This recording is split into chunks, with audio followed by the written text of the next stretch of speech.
সকাল থেকে আপনাদের ভোটের খবর দেখাচ্ছি। ছত্তিশগড়ে আজ প্রথম দফার নির্বাচন, মিজোরামে চলছে ভোট। দুপুর 1টা পর্যন্ত ছত্তিশগড়ে ভোট পড়েছে 44.55%। মিজোরামে ভোট পড়েছে 52.73%। দুপুর 1টা পর্যন্ত ছত্তিশগড়ে ভোট পড়েছে 44.55%। প্রথম দফার ভোট চলছে ছত্তিশগড়ে। দু দফায় নির্বাচন ছত্তিশগড়ে। আজ প্রথম দফায় দুপুর 1টা পর্যন্ত ভোট গ্রহণ হয়েছে 44.55%। অন্যদিকে মিজোরামে নির্বাচনে দুপুর 1টা পর্যন্ত সেখানে ভোট গ্রহণ শতাংশের নিরিখে 52.73।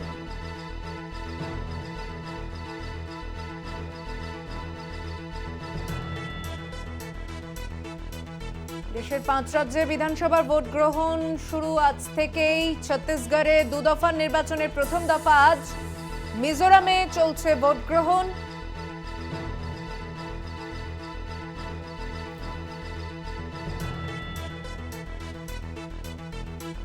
ছত্তিশগড়ের অবস্থা একটু জানবো, কথা বলবো। ফোনে রয়েছেন প্রতিনিধি সি प्रकाश तिवारी। तिवारी जी, छत्तीसगढ़ में दोपहर तक जो वोट परसेंटेज देखा जा रहा है, आज सुकना में जो हमला हुआ है, जो वोटर है उनके हिसाब से ये वोट परसेंटेज दोपहर तक बहुत ही कम लग रहा है। तो ये जो हमला हुआ है, इसके लिए क्या कोई हलचल मची है अभी तक? बता दें कि जो वोट अब परसेंटेज देखा जा रहा है वो कहीं न कहीं ये जो छत्तीसगढ़ का जो नक्सली बेल्ट है उन तमाम क्षेत्रों में थोड़ा सा नक्सलियों का जो दहशत रहता है, नक्सली लगातार डराते धमकाते हैं। जबकि अभी एक खबर आई है कि कांकेर में जो है नक्सली और पुलिस में मुठभेड़ हुई है, जिसमें कई नक्सलियों की मारे जाने की खबर है। तो निश्चित तौर पर जिस तरह से नक्सली हमला करते हैं तो कहीं न कहीं उसका डर जो रहता है, डर के कारण जो है वो मतदाता बाहर नहीं निकल पाते। हालांकि जो नक्सली है वो ये चाहते हैं कि मतदाता जो है बाहर ना निकले, वोटिंग ना करे, लेकिन फिर भी जो है उत्साह देखा जा रहा है। जो कि अभी तक हमारे पास जो इनपुट है उस इनपुट के हिसाब से 60% वोटिंग इस समय होने की खबर आ रही। तो निश्चित तौर पर लोग घरों से निकलकर वोटिंग कर रहे हैं। लेकिन जिस तरह से नक्सलियों ने ये हमले किए, फायरिंग किए, उससे थोड़ा सा मतदाताओं में उत्साह कम होता है। तो निश्चित तौर पर जो निर्वाचन आयोग है लगातार इन तमाम चीजों पर लगी हुई थी। और वोटिंग तो लगभग देखा जाए छिटपुट घटनाओं के बाद वोटिंग सामान्य है। जी तिवारी जी, छत्तीसगढ़ माना जाता है वहां पे महिला वोटर की संख्या सबसे ज्यादा है और महिलाओं की जो परसेंटेज है यहाँ पे वोट देने आने के लिए, आपने जो तस्वीर भेजा है हम देख रहे हैं, वहाँ पे पुरुषों की लाइन और महिलाओं की लाइन में महिलाओं की लाइन सबसे लंबी है। तो ये जो इलाका है आज जहाँ पे आज पहली दफा का वोट चल रहा है, यहाँ पे 25 ऐसे प्रार्थी भी हैं जो महिलाएं हैं। तो सब मिला के इस बार के जो इलेक्शन आज का फर्स्ट फेज चल रहा है, तो लोगों में इसके लिए क्या भावना है और क्या चाहते क्या है वो? देखिए, आपको बता दें कि जिस तरह से आपने जिक्र किया कि महिलाओं को, वाकई में छत्तीसगढ़ में महिलाओं के मतदाता ज्यादा हैं और महिलाएं बहुत ही बढ़ चढ़ के जो है मतदान करने आई थी। और ये वही महिलाएं हैं जो घरों की भी जिम्मेदारी संभालती हैं और बाहर की भी जिम्मेदारी संभालती थी। निश्चित तौर पर ये जो मतदाता देख रहे हैं, महिलाओं की कतारबद्ध तरीके से जो है मतदान कर रहे हैं और एक उत्साह के साथ कर रहे हैं। तो निश्चित तौर पर जब कभी सत्ता पक्ष के खिलाफ एंटी इनकम्बेंसी होती है या महिलाओं की अपनी मांग होती है, तो महिलाएं ऐसे समाज से बाहर निकलती हैं और अपना बढ़ चढ़कर हिस्सा लेती हैं। निश्चित तौर पर वो आप जो लाइन देख रहे हैं उस लाइन में भी महिलाएं भी बढ़ चढ़कर हिस्सा दे रही हैं। तो निश्चित तौर पर ये जो तमाम क्षेत्र है, महिलाओं का एक बहुत ही बड़ा योगदान रहता है और इस चुनाव में महिलाएं जो है बढ़ चढ़ कर हिस्सा ले रही हैं और चुनाव अपने मताधिकार का प्रयोग कर रही हैं। लेकिन इन सब के बीच जो नक्सली क्षेत्र है, उन नक्सली क्षेत्रों में जिस तरह से नक्सलियों ने फायरिंग करके मतदाताओं को डराने की कोशिश की और ब्लास्ट करके डराने की कोशिश की, लेकिन इसका बहुत ज्यादा असर नहीं पड़ा। अभी तक हमारे पास जो खबर आ रही है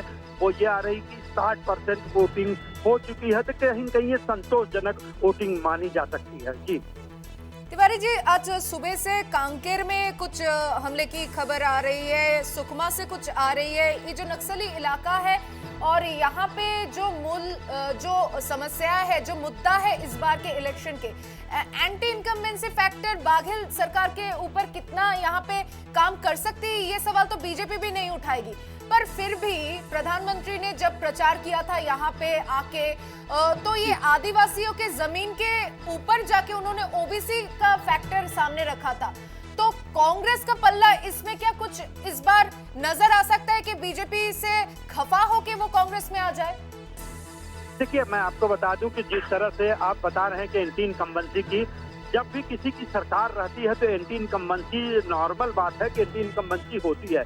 लेकिन जो सरकार की नीतियां होती हैं, सरकार के काम करने के तरीके होते हैं, तो जनता कितना पसंद कर रही है। और बात करें जो आदिवासी क्षेत्रों में, दोनों पार्टियां, भारतीय जनता पार्टी और कांग्रेस पार्टी, दोनों ने आदिवासी मुद्दे को लेकर आगे बढ़ी हैं। चाहे उस क्षेत्र में तेंदू पत्ता का मामला हो या वन उपज का मामला हो, तमाम मामलों को लेकर जो है जो कांग्रेस है, बीजेपी है, दोनों लगातार जो है अपने जनता के बीच में गई और अपना बहुमत बढ़ाने की कोशिश की, अपना जनाधार बढ़ाने की कोशिश की। लेकिन इन सब के बीच आपको बता दें कि जिस तरह से बस्तर क्षेत्र में या जो नक्सली क्षेत्र हैं, कांकेर और बीजापुर तमाम क्षेत्र हैं, इन क्षेत्रों में एक बड़ी समस्या जो वन उपज खरीदी का जो मामला है, जिसमें भारतीय जनता पार्टी ने अपने मैनिफेस्टो में 6,000 रुपया बोनस देने की बात कही है। वहीं कांग्रेस ने भी 5,500 से 6,000। तो निश्चित तौर पर जो मतदाता हैं वो इन चीजों को देखते हैं कि किस पार्टी की तरफ से हमको ज्यादा फायदा मिलेगा, क्योंकि इन क्षेत्रों में जो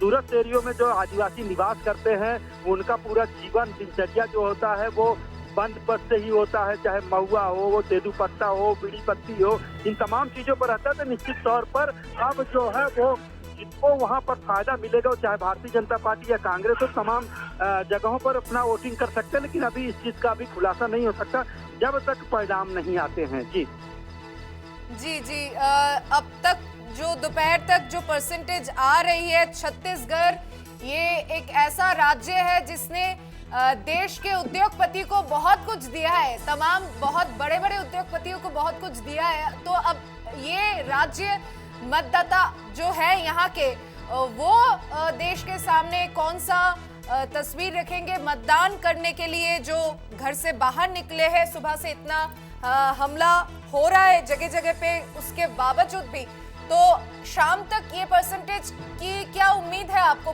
कहां तक जा सकती है? देखिए, आपको बता दें कि अगर हम पिछले जो 5 साल पुराना जो पिछले चुनाव का अगर परसेंटेज की बात करें तो आदिवासी क्षेत्रों में ओवरऑल परसेंटेज जो है वो 65 से 70 के आसपास जाता है। कुछ ऐसे बूथ हैं जहां पर परसेंटेज कम होता है, जो अति संवेदनशील बूथ है।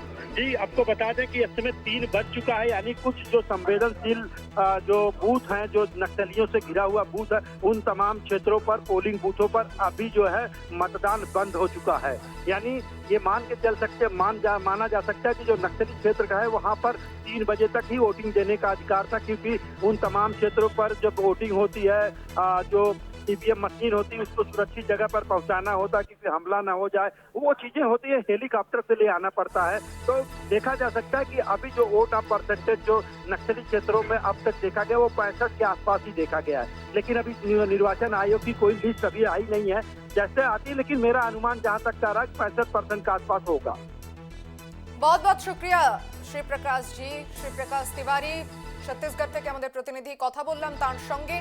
দুপুর 1টা পর্যন্ত ভোট পার্সেন্টেজ ছত্তিশগড়ে 44.55%, যেখানে মিজোরামে দুপুর 1টা পর্যন্ত ভোট পড়েছে 52.73%।